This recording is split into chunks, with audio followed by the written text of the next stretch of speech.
Dejé embarazada a mi maestra de high school y nadie lo sabe. Mi nombre es Jake y esta es la historia más jodida que voy a contar en mi vida. Nunca se la dije a nadie. Ni a mis amigos. Ni a mi familia. Ni siquiera a ella. Durante 2 años, he cargado este peso en el pecho, un secreto que me ha hecho sentir como un fantasma en mi propia vida. Y aunque me aterra, sé que es momento de soltarlo.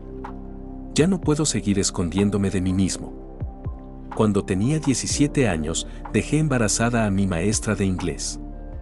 Sí. Leíste bien. A mi maestra. A la mujer que el resto del mundo veía como un ícono de perfección y que para mí, por un breve y caótico tiempo, lo fue todo. Su nombre era M.S. Carter. Y su recuerdo es como una película vieja que se reproduce en mi cabeza sin que yo lo pida. Tenía 28 años, una cabellera castaña clara que a veces le caía sobre los hombros como una cascada de seda, siempre vestía con blusas ajustadas y jeans formales y hablaba con un tono suave, como si estuviera narrando una película. Todo el mundo en la escuela la tenía en un pedestal. Era la chica de oro del departamento de inglés, la favorita de todos. Los chicos murmuraban sobre ella en los pasillos, las chicas querían ser como ella, y los profesores la trataban con un respeto que a mí me parecía casi reverencia. La veías caminar por los pasillos y era como si el aire a su alrededor cambiara. Una mezcla de elegancia y una calidez casi palpable que nadie parecía notar en realidad. Pero nadie sabía quién era realmente y tampoco sabía quién era yo en el fondo. Yo no era el típico nerd ni el atleta. Era el chico invisible. El que ocupaba un asiento en la última fila del salón y se hacía uno con la pared. Siempre me sentaba atrás, nunca hablaba, y mi vida en casa era un desastre. Mi papá nos dejó cuando tenía 10 y mi mamá trabajaba 2 turnos. Yo vivía solo casi todo el día. Los pasillos de mi casa se sentían más vacíos que los de la escuela. Sin nadie que realmente me escuchara. Mi única compañía era el zumbido de la nevera y el eco de mis propios pasos. Me levantaba por la mañana, preparaba mi propio desayuno y caminaba a la escuela con el peso de la rutina diaria. Al volver, la casa me recibía con un silencio opresivo que hacía eco en mis oídos. El mundo se sentía ajeno y yo, un simple espectador de una película en la que no tenía papel. M.S. Carter fue la primera persona en mucho tiempo que lo hizo. Todo empezó con una tarea que no entregué. Me pidió que me quedara después de clase. Pensé que me iba a gritar, pero solo me miró, se sentó en el borde del escritorio con una pierna colgando, y me dijo con esa voz suave que a mí me parecía tan irreal. Jake, ¿todo bien en casa? Y ahí, no sé por qué, me quebré. No lloré, no fue una explosión dramática, fue un quiebre silencioso y profundo. Le conté todo. Que mi mamá apenas me veía. Que no tenía amigos. Que me sentía como si no importara. Le hablé de las noches solo con la luz de la televisión, de la cena que a veces era un sándwich y de la sensación de que mi vida era un borrador que nadie se molestaba en leer. Ella me escuchó durante media hora sin decir nada. Solo asentía, con los ojos vidriosos. A veces se pasaba la mano por la cara, como si estuviera tratando de secarse lágrimas que no se atrevía a dejar salir. Fue la primera vez que vi que había algo más en ella que solo la maestra perfecta. Fue la primera vez que vi la soledad en sus ojos, un eco de la mía, y eso me hizo sentir, por un instante, que no estaba tan solo después de todo. Esa fue la primera vez. Después de eso, me pedía que me quedara cada viernes después de clases. A veces hablábamos, otras me ayudaba con ensayos, otras solo me daba té caliente y me dejaba dibujar en la pizarra mientras corregía trabajos. Siempre era el mismo ritual. La escuela se vaciaba, el silencio se hacía pesado, y solo estábamos ella y yo. Era el único momento de la semana en que sentía que existía de verdad. Todo parecía normal. O al menos, eso quería creer. Pero no lo era. A veces, mientras la miraba corregir, notaba cómo se mordía el labio o se tocaba el collar, pequeños gestos que revelaban una inquietud que yo no podía descifrar. La conexión entre nosotros se hacía más densa cada semana, y yo, un adolescente desesperado por cualquier tipo de afecto, me aferré a ella con todas mis fuerzas. Hasta que una tarde, cuando me estaba por ir, me miró fijamente. No sé cómo explicarlo. Era una mezcla entre tristeza, deseo y soledad. Se acercó. Me puso la mano en el hombro. Podía sentir el calor a través de mi sudadera. Era un calor que no había sentido en mucho tiempo. No el de una madre, no el de un amigo. Era algo distinto, más intenso. Eres mucho más fuerte de lo que crees. Y me abrazó. Ese abrazo no fue como los demás. Sentí su pecho contra mí. Su perfume, una mezcla de lavanda y café que todavía me atormenta en los sueños. Sus dedos temblaban un poco. Y yo, siendo un idiota adolescente, me dejé llevar. La abracé fuerte. Muy fuerte. Más de lo debido.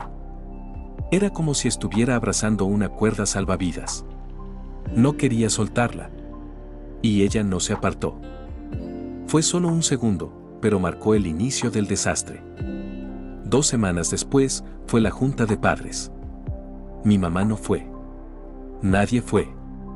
Llegué al salón y vi a los demás chicos con sus padres, a veces avergonzados, a veces riendo. Yo solo me senté en mi pupitre, sintiendo cómo me hacía más y más pequeño. Así que yo me quedé en el salón mientras los demás hablaban con sus padres. Carter me vio solo, la tristeza en sus ojos reflejaba la mía, me hizo una seña y me dijo: ¿Quieres que te lleve a casa? Dije que sí. La pregunta me tomó por sorpresa, pero no dudé. Sentía que había un acuerdo tácito entre nosotros, una comprensión que nadie más compartía, y yo estaba desesperado por mantenerme dentro de esa burbuja. Pero no me llevó a mi casa. Me llevó a la suya. Su apartamento era pequeño pero acogedor. Había libros por todas partes y el aire olía a incienso. Me sentí como en un mundo completamente diferente, lejos de la escuela y de mi vida vacía. Primero dijo que era para comer algo rápido, que después me dejaba. Me dio espagueti con pan de ajo y me puso una copa de vino. Lo juro. Una copa. Dijo. Un sorbo no te va a matar, y creo que te lo mereces. El vino me quemó la garganta, pero el calor que sentí después fue embriagador. No solo por el alcohol, sino por la atención. La atención que ella me estaba dando. Después de eso, se sentó frente a mí. Me preguntó si alguna vez me habían dicho que tenía una mirada profunda. Yo me reí. Pensé que era una broma. No lo era. Esa noche pasó lo que estás imaginando. No voy a entrar en detalles gráficos. Solo diré que fue un torbellino. Confuso, intenso, y me sentí como si estuviera flotando fuera de mi cuerpo. Me sentí querido. Me sentí importante.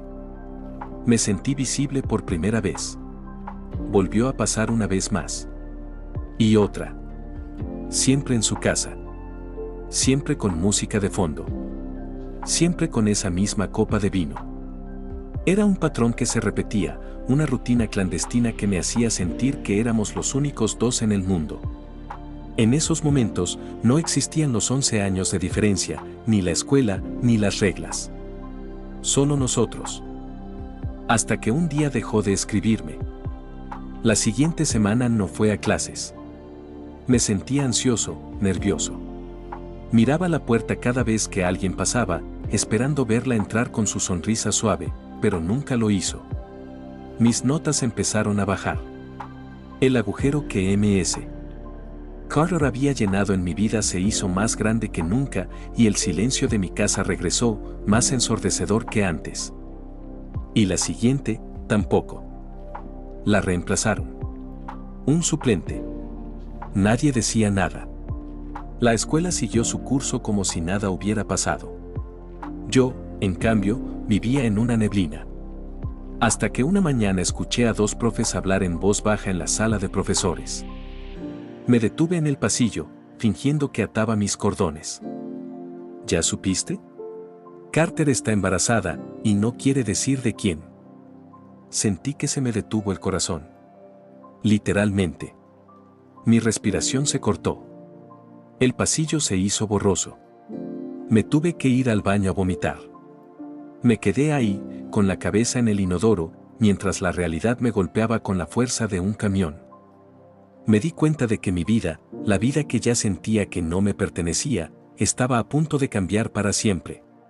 Un terror frío me recorrió la espalda. No era la emoción de un futuro padre, era el pánico de un niño que acababa de darse cuenta de que había jugado con fuego y se había quemado de la peor manera posible. La volví a ver meses después, en el supermercado. Estaba con panza, visiblemente embarazada. Llevaba un vestido holgado, pero no podía ocultar la protuberancia. Su cabello estaba más corto y sus ojos se veían cansados. Me vio. Nuestros ojos se conectaron. Por un segundo, fue como si el mundo se detuviera. Vi el miedo, la vergüenza y un rastro de algo que me pareció arrepentimiento en su mirada. Pero no dijo nada. Se dio la vuelta y se fue sin decir nada. No volví a saber de ella. Hoy tengo 19. Y en el silencio de mi apartamento, a veces me pregunto si ella me recuerda. Sé que en algún lugar ahí fuera, hay un niño.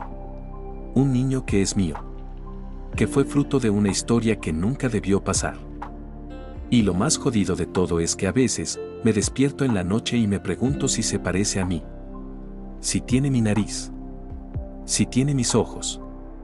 Si se sentirá invisible, como yo me sentía. Me pregunto si ella lo mira y ve una versión más joven de mí, o si simplemente lo ve como un recordatorio de un error. La idea me atormenta.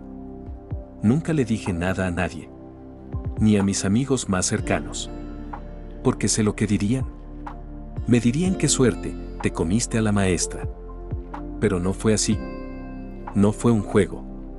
No fue una aventura. No fue una historia de la que presumir.